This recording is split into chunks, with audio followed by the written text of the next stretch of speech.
Hey, real quick, everybody, want to give a shout to our friends over at betonline.ag. I know the NFL's over, the Super Bowl's done. We got Major League Baseball, NHL, March Madness coming around the corner, which to me is the greatest postseason sporting event of all time and what I like to wager on the most. So head over to betonline.ag as soon as you can. Tell them Jboy sent you, whether it's prop bets, whether it's parlays, whether you want to go straight up, or whether you're into teasers, pleasers, whatever you like to do. They have it over there, and the online casino is open 24 hours a day. There's always something going down at betonline.ag. So check our friends out over there and tell them Jboy sent you.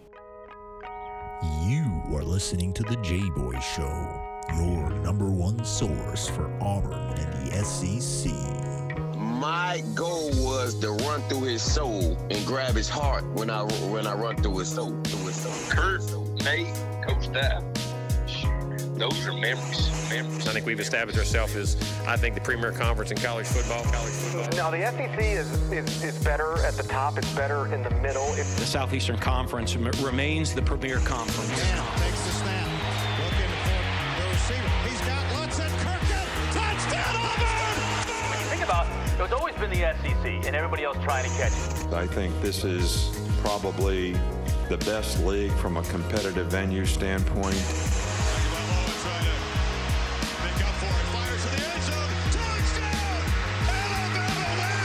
They have the most capable teams. You just look at those programs, the way they recruit, how they invest. Snap to Burrow. 3 steps. Fires. Back corner of the end zone. Over the shoulder catch. Did he hold on? He did. Justin Jefferson. Touchdown, Tiger. And now, your host, Jboy. Hello, everybody, and welcome to another edition of the Jboy Show. Very excited to be joined by a guest we've had on a lot on audio. Now that we've moved into the studio, very excited to get a little picture-in-picture action. Standout offensive lineman at Auburn. You can catch him now on the SEC Network, one of the best football analysts out there. You can catch him on the sideline during the game, really taking you kind of behind the mask and giving you the view that we try and give you on this show, and that's Mr. Cole Cubelic. Cole, what's up, man? Hey, not too much. Appreciate you having me back. Hey, always, man. It's always fun when we get to talk, and I know we always jump right in. I don't want to change it up now. I want to talk going into spring practice, saying that we're going to have one. I'm a positive guy. I guess it's a hypothetical, but it's looking like we are. And we all know how important that is, obviously, in shaping the team, but especially up front. And when you look around at the league, you know, obviously Alabama returns a ton of talent on the offensive line. Is there another team out there, whether it be in the SEC West, whether it be in the SEC East, that you look at as maybe having that second tier, maybe that second best offensive line, or maybe one you think's ahead of Alabama's coming back? And I think Ole Miss has got a chance to be that group. Yeah. I really do. I think Nick Broker has a chance right there with Evan Neal to be the best tackle in the league. And what Coach Clements did with that group last year was unbelievable. They were just a totally different group. They operated in a different way, finished in a completely different manner. And that's a group that kept the same kind of tempo that they had the previous few years. They're very different. And I would not expect anything to really change for that group, especially with their best player returning. Alabama's going to be very different. And I think Evan Neal coming back, you've got Chris Owens, you've got some other guys that have playing experience. I think Darian Dalcourt's a guy that I've been waiting to come on at center. He'll get his opportunity with Landon Dickerson being gone. I've liked him for a long time. But it's not going to be, I don't anticipate it's going to be a great year. Kentucky pretty much loses Drake Jackson, and that's about it. So you've got Landon Young coming back. You've got Darian Kennard, who is going to be right there in the mix as the best tackle in the league. But I want to see what their offense looks like. It doesn't matter how good your O-line is if you have no balance. And people can overload and win the numbers game. So they've got to find a way to be a little bit more balanced. Eddie Graham moves on, new offensive coordinator. Terry Wilson going to be gone, might not be as mobile at quarterback. Joey Gatewood will have an opportunity, but I think Bo Allen wins that job, and I think he's going to be the future at quarterback for Kentucky. So, I think Georgia's got a shot. I think they've got a chance because they have the talent, they have the ability, and they don't have the experience returning that we've seen them the past few years. Loser Center, who has been a great player for the last few seasons, but they're going to be able to throw multiple tight ends at you, which I think is something that's going to be able to help. Washington looked pretty good last year. I mean, you're talking about a 6'7", 275-pound tight end that you can just attach right there to the offensive line, and he's going to. He was a very willing blocker as a freshman tight end, which for me is always very impressive. I thought Eric Gilbert was the same at LSU. He's not going to be there anymore. I personally doubt that he's in a uniform for Florida this fall, but hopefully we'll see him in a uniform for Florida sometime in the near future. That's a group that's got to improve. That's a group that's got to change. I like the fact that Brian Harsin has multiple offensive line brains now on his staff, because I think that is the position, maybe neck and neck with quarterback, that needs to be developed the most. You bring in your former O-line coach, you give him the tight ends job.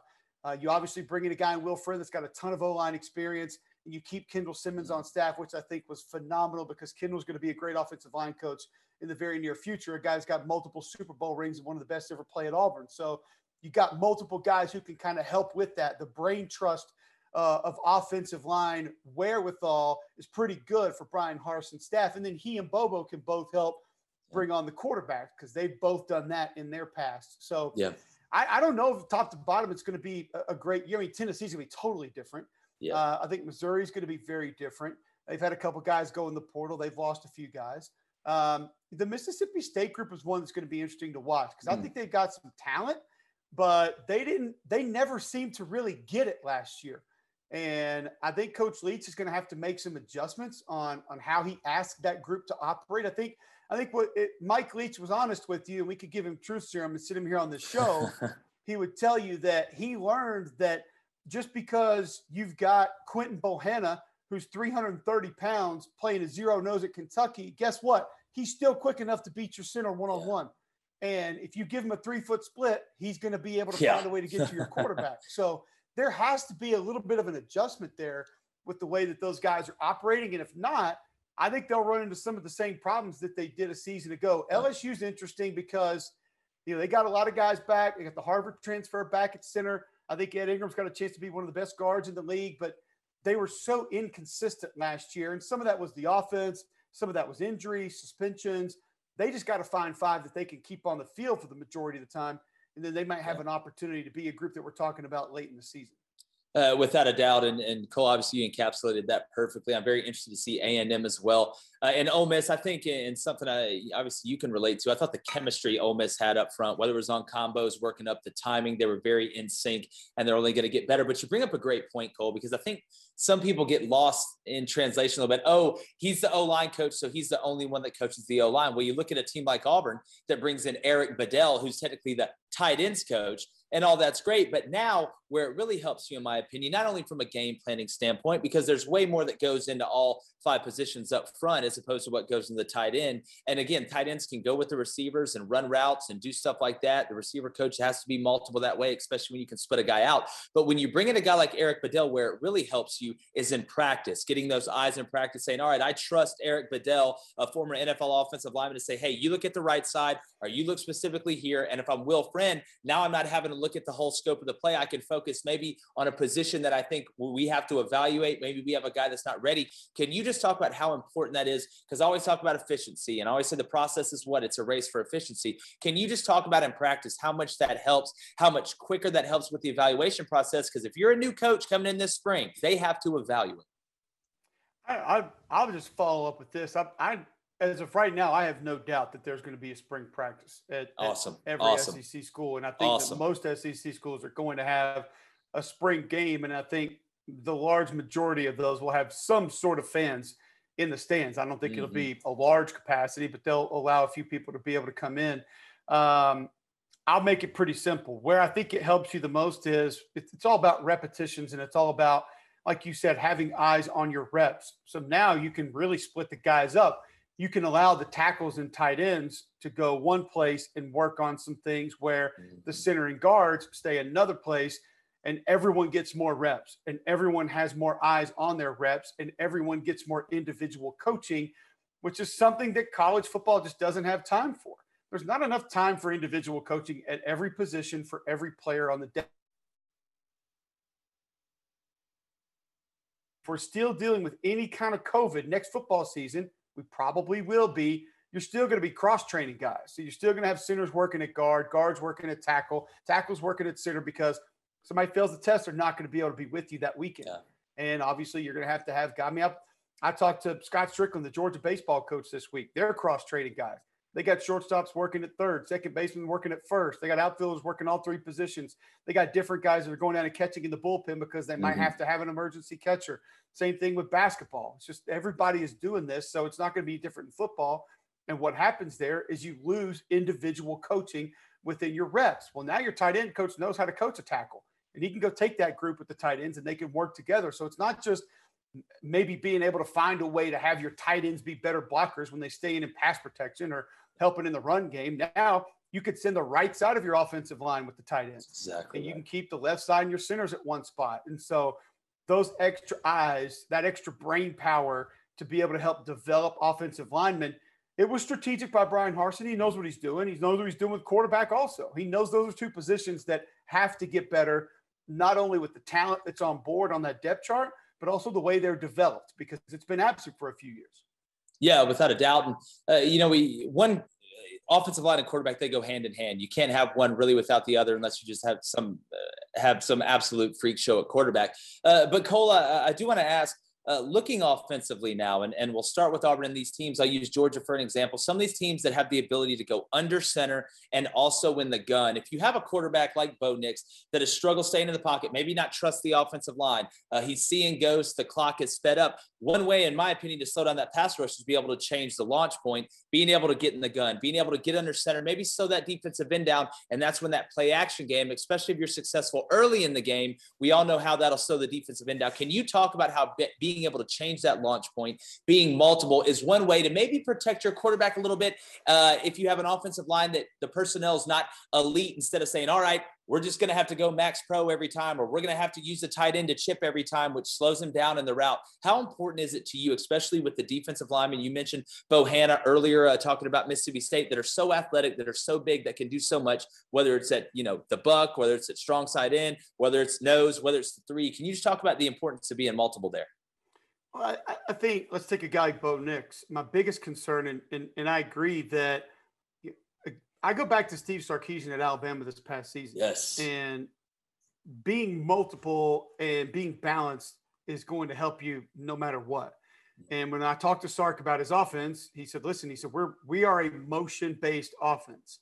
He said, we use motion to replace what most teams would use tempo for, essentially to gain matchups. And offensive football is all about gaining matchups. And when people hear that, they think, oh, well, so if you have a Randy Moss, then you're good. I mean, as long as they don't get double covered. Well, it's not just one-on-ones with receivers. It's numbers in the box. Yes. It's being able to split the field and win numbers to one side of the field to the opposite side of the field. Numbers at different levels of the field. I mean, if you get a single safety, you got a numbers advantage. You're going to take your shots one direction or the other. Make a decision. Take your shot. I mean, nowadays, a back shoulder throw or a 50-50 fall or just a go route, that's advantage offense. Yes. And let's be honest, more good things can happen for the offense than it can for the defense. So it's all about finding the advantage with numbers, and Sark's movement of players pre-snap would be able to give him the advantageous matchups that he wanted.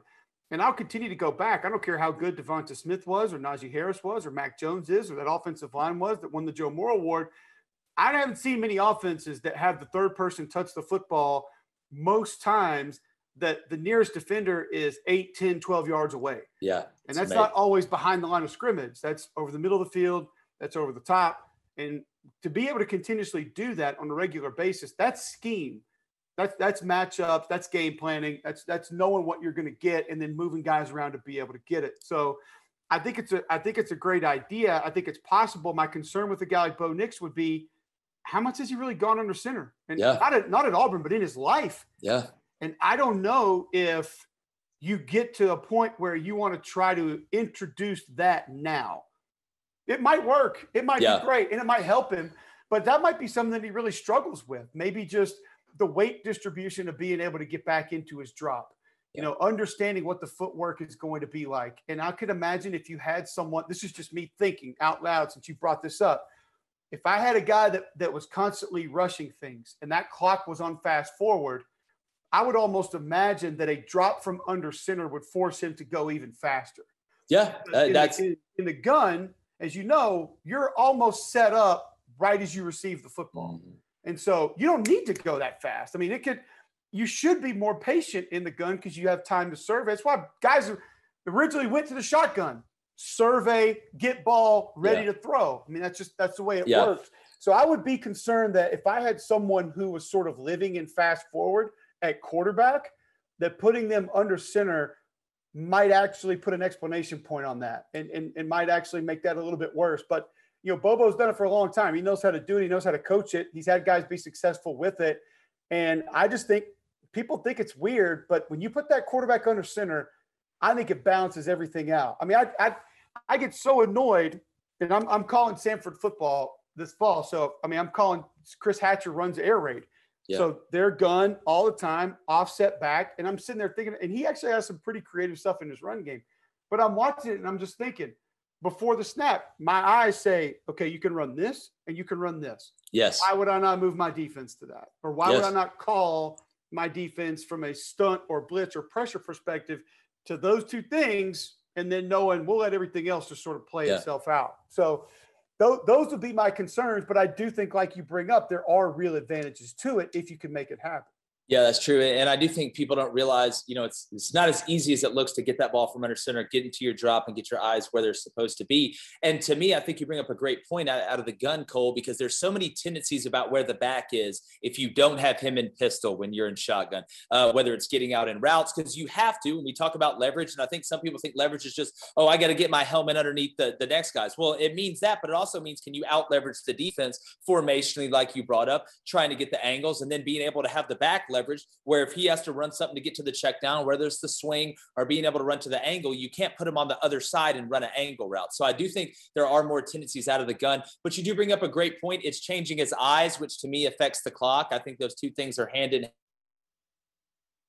Where you'd have to, if you're Mike Bobo, if you're going to do it with Bo Nix, with a guy that hasn't done it, well, you better do it in the spring. You better make sure he's good at it. You better get equal reps, whether it's in pre-practice. We all know the quarterbacks get out there and do their normal deal. And I think that's great stuff, Cole. And looking across the board, and something that I think people need to understand going into this next year is the amount of quarterbacks. And I talk about this a lot on the show, but I think it's really going to dictate how this next season plays out, even though I know how early it is. A lot of teams are losing a lot of quarterbacks. Now, Alabama, Bryce Young got some experience. He's talented, but it's different when you're the guy going into the year. You look at Georgia actually returning a quarterback in JT Daniels. Kirby Smart's probably going to name a starter for the first time in spring, I would think, in a long time. When you look across this league, and we just talked about Bo Nix, Kellen Mond leaves Texas A&M. Florida, loses Kyle Trask, Kyle Pitts, Kadarius Toney, all those guys. It seems like if your name starts with a K at Florida, you graduated this year if you were any good.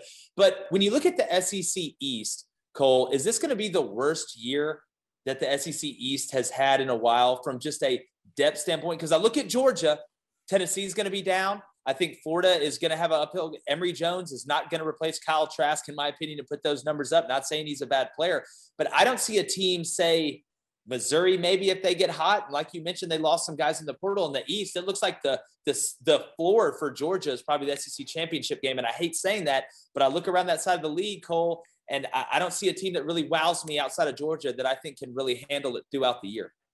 I think if there was a team that could surprise you, it would be Kentucky. And mainly because I think they had 4 seniors come back on defense and most of them play. Joshua Pascal is going to come back. You got a couple guys in the secondary that are going to come back. And Brad White is the most underrated defensive coordinator in the league. He does an amazing job. And I think that they're going to have a pass rusher. They're going to have a big, stout defensive line. And they're going to have a pretty good group of linebackers to be able to offset. Now, the question is, how does the new offense work out?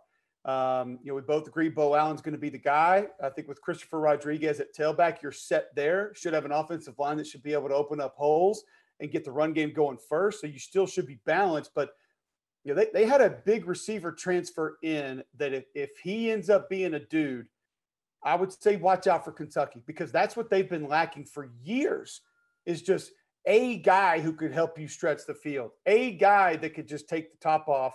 And when they had to move Lynn Bowden to quarterback, that was gone. And you had even less of it, even though Eddie Grand managed that thing exceptionally well, just basically going to a triple option offense. If they find some real balance, I think Kentucky could be dangerous, because I think Coach Stoops is a great coach. Obviously, losing Coach Slarman last year was extremely difficult. Yeah, that was They're not horrible. going to be able to just replace him. but they got a great O-line. Christopher Rodriguez is an explosive back, good group of tight ends. They've been a receiver or two away for a long time. And if they get that, all of a sudden they could be dangerous, because I think Allen can help you stretch the field and be more consistent with his accuracy. I agree on Florida. I'm a little bit higher on Emory Jones. The offense will just be totally different. I mean, it's not going to be as quick distribution based as what it was a season ago. And the reality is this: Florida can't block anybody. And until that changes, I don't care if Dak Prescott comes back or Cam Newton comes back. They can't block people. They can't pass protect for an elongated period of time. They can't open up space in the run game.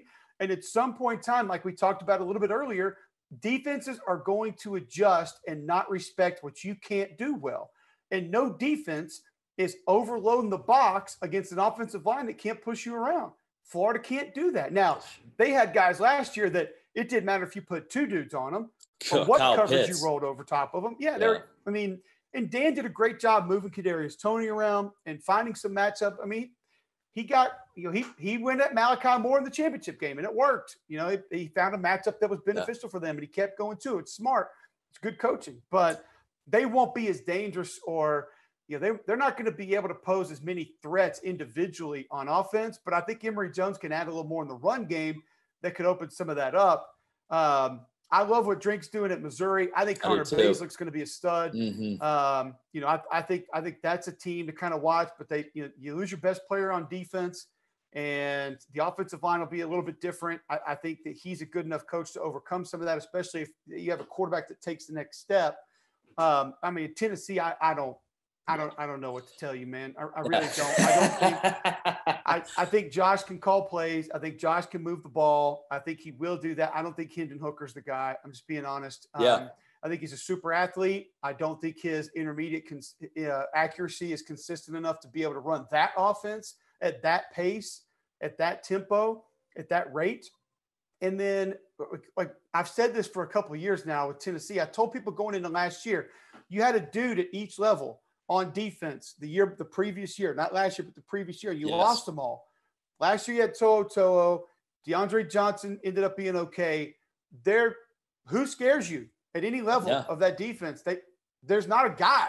Yeah. And I mean, the D line was as pedestrian as I've ever seen it at Tennessee last year. And the offensive line, basically everybody except the Mays brothers are gone. With Gray and Chandler gone at tailback, like who? There's not a running back. No, there's not. There's not. You got the young core of receivers. Those coaches really did like last year, and I think they have a chance. But there's a lot more that goes into it than having talent or being able to run. So I have no expectations for Tennessee. I'm not really sure what the direction for Clark Lee is going to be, but I'll say this: I think he's got a quarterback, and I think that's a pretty good place for Vanderbilt to start.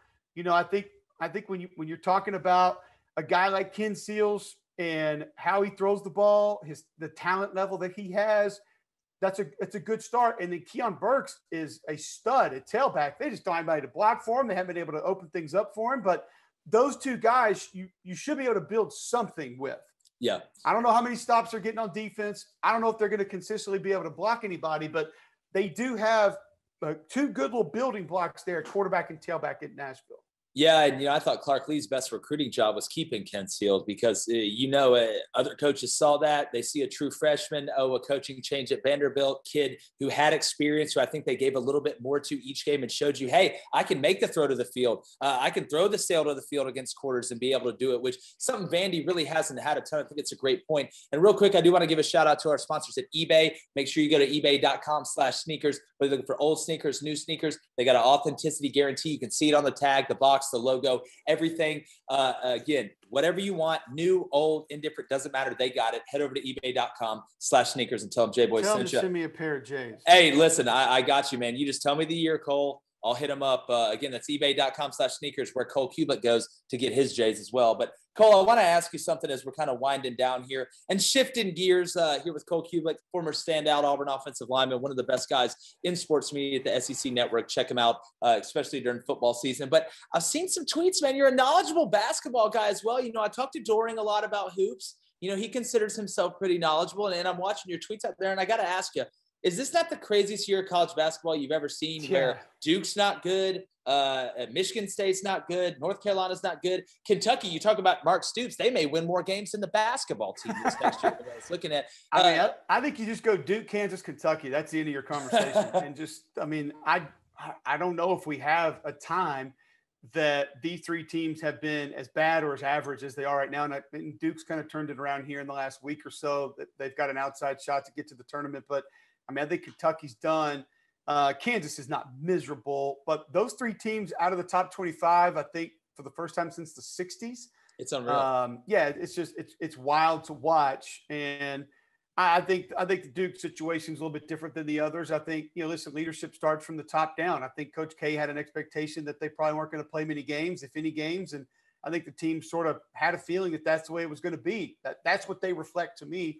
And I just think Coach Cal doesn't have the same kind of guys, and he's used to having more. You think about the individuals that have rolled through there. He's used to having more than just 5-star McDonald's All-American. He's used to having guys that know how to run the floor, know how to manage the team, know how to bring the ball up, organize, get people in place, and he just doesn't have that guy this year. So it's been a very different season. I think after Gonzaga and Baylor, which – well, who even knows about Baylor? They've been off for almost a month before they're going to play again. And will they be as good as they were? Will they be better? We asked this question during football season, and we all thought Florida was going to fall off the face of the earth because they missed a couple weeks, and then they were better when they came back. So I'll be interested to see Baylor with rest. I think those two are tier one. I think you got a couple teams knocking on the door tier two, like Houston might be close. I think Michigan's close. Alabama, obviously, I don't know if they're knocking on the door of where Baylor and Gonzaga are, but they're in the discussion for a 1 seed, which if you look at the rest of Alabama's schedule, that's exactly where you want to be if you're in the discussion for a 1 seed. They have nothing to prove because you're in the discussion, and they don't have any losable games left. They obviously could, but they don't have a lot of games that you look at and say, man, they're going to have to play great basketball to win that game. They could be on a 7-game winning streak to close the regular season. And if you do that and win, I don't know, 2, maybe 3 in the SEC tournament, you might be a 1 seed, because I think the Big Ten is going to kind of cannibalize itself with where Michigan is, with where Illinois is, with where Wisconsin is, and where Ohio State is. So Alabama's sitting in a pretty good spot right now. As far as the league goes, I don't really know what to make of Missouri right now. I have no idea what's happened in the last 2 weeks. LSU is a very difficult team to read. They're very inconsistent offensively. Tennessee, great defense, very average offense. And when they do get a little bit of offense, it doesn't seem to be one that's going to stay there for even a half of basketball. And I think Arkansas is a team to talk about. I think Eric Musselman's got that team playing at a big-time level. They just continue to sort of trend up. 4 guys in double digits right now, I think, averaging per game. So they're a dangerous offensive team. They're the number 1 offensive team in the SEC. And I think if you're talking about winning the SEC tournament, yes, you start with Alabama. But I think Arkansas has kind of moved in that next spot in that discussion when a week ago it would have been Tennessee or Missouri. Cole, I agree with you 100%, man. And for our audience, this is not Jay Billis. This is Cole Cubelic. And yes, we're talking basketball. It's fantastic analysis. I agree with you 100%.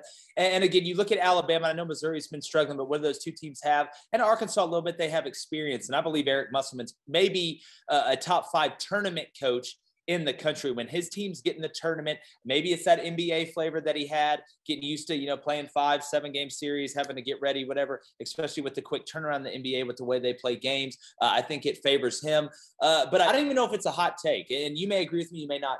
I'm a firm believer when the Southeastern Conference makes its mind up that it wants to be the best at something, it's only a matter of time with the passion and the resources that they have. I think about 6-7 years ago, the SEC decided in college basketball they wanted to make a run for it. You look around the league now at all these coaches. When your worst coach, and I say this, the coach with the worst record is Jerry Stackhouse, and you look around the league, you got Kermit Davis, Bruce Pearl, Nate Oates, Cal Perry. You just go down the list. I think within the next 3 to 5 years, the SEC will become the most dominant college basketball conference. Look at the draft, the way they've dominated the draft. Look at what people are putting into resources. Wouldn't be surprised now with Alabama, especially if they get a 1 seed, if they try and turn Coleman Coliseum into the Palace, kind of like the way that Auburn did when they started having success with Bruce Pearl. The facilities are only getting better. They're reaching out to more audiences. Do you think that's something, and you look at Duke, and again, it may be an anomaly that all these teams struggle the same year, but I think there's a double standard in the media when it comes to the SEC and basketball, because all we do is talk about the SEC during football season. They get tired of it. But I really believe, Cole, when the SEC makes its mind up that it wants to be the best at something, you look at college baseball, we know about football, look at swimming, look at equestrian, look at all these, look at softball. At the end of the day, it's unreal. Your thoughts on that? Do they need to put me in a straitjacket, Cole? No, Are they going to send me up the river? No, I don't think so. I think go back 10, 12, 15 years ago, and Tennessee was the dominant softball team, and then Florida got pretty good. They became the dominant team. And then all of a sudden, here comes Alabama, and now they're like, I mean, Missouri was the only team that didn't make the tournament. Now it's unbelievable. The tournament, and that's the national tournament, not the SEC tournament. I think too, you look at what's happening, like you said, with equestrian. Like now you're competing for national championships, and I think too in basketball, I don't know if there's too much history in the Big Ten and the ACC for the SEC to truly pass it, but I think it's very fair to say that multiple individual seasons will be able to say the SEC is the best conference in college basketball. Yes. I mean, just look no further than Auburn in the last 2 NBA drafts. I mean, something that we had to go back to like the early 80s to talk about. Now it's happening back-to-back seasons, and there's a chance it's going to happen for the third consecutive season with Sharif Cooper. So, Georgia had a first rounder last year. Like we hadn't said that in a long time. So I think that you're getting to that point, yes, where, and then, I mean, a guy like Nate Oates can come in and boom, all of a sudden you can go win early. And I think it makes it so much more fun to watch, so much more fun to pay attention to when it's not Kentucky and, who are the other two teams that might be able to make the tournament if things go their way late in the season. Now you've got a large handful of teams that are legitimate tournament teams. I mean, it's about tournament coaches. Look at Kermit Davis. Yeah. What he did in Middle Tennessee, man. Like that dude knows how to win in the tournament. Giddy Potts, baby. It's fun to watch. It's cool to watch. Obviously, I think next year will be even more fun. But yeah, it's been pretty exciting. And I think you're right. I think the commitment was made. The understanding was there that if we're going to be taken serious from January to December, basketball has to become a real emphasis for this conference, and they've made it that. Definitely. Cole Cubelic, one of the best out there, one of my favorite guys to talk to, whether it's football, baseball, softball, equestrian, a guy that's unbelievably knowledgeable, and I try and get him on here. I know our audience loves him and loves watching him. Cole, before I let you go, man, tell everybody where they can find you on social media. The content you put out is fantastic, and it's evergreen, man. It's always flowing. Yeah, if you want to see my 3-year-old put me in the camel clutch, that was awesome. Cole Cubelic on Twitter. It's Instagram, same thing. And, 3-man front, WJOX, 10 to 2 weekdays, jocksfm.com. Definitely, man. Well, Cole, I appreciate it, man. Our audience, I appreciate you guys as usual. Make sure you head to the jboyshow.com, be a part of the fastest growing sports podcast in the country. Make sure you subscribe on YouTube as well. It's been another edition of the Jboy Show. Jboy's going, gone. The Jboy Show is produced by David Cohn, technical director Dave Hammock, creative director David Culbertson, audio engineer Faison, production assistant Kyle Orr, and our executive producers Jake Crane, Vince Thompson, and of course we film at Melt Sports in Atlanta, GA. So come check us out.